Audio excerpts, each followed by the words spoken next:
మా అడుగు పెళ్లి కొడుకు స్నానం చేసి రెడీ అయిపోయి వచ్చేసాడు. బొగ్గు చొక్క పెట్టేస్తున్నారు. ఎంత క్యూట్ గా ఉన్నాడు కదా నా తమ్ముడు. Cute cute. రామచంద్రాయ జనక రాజజా మనోహరాయ మామకాభీష్టదాయ మహిత మంగళం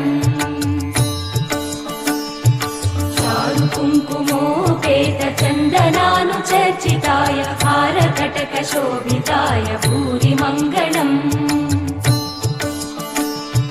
విమల రూపాయ వివిధ వేదాంత వేద్యాయ సుజన చిత్త కామితాయ సుభగ మంగళం రామదాస మృదుల హృదయ తామరస నివాసాయ స్వామి భద్రగిరివరాయ దివ్య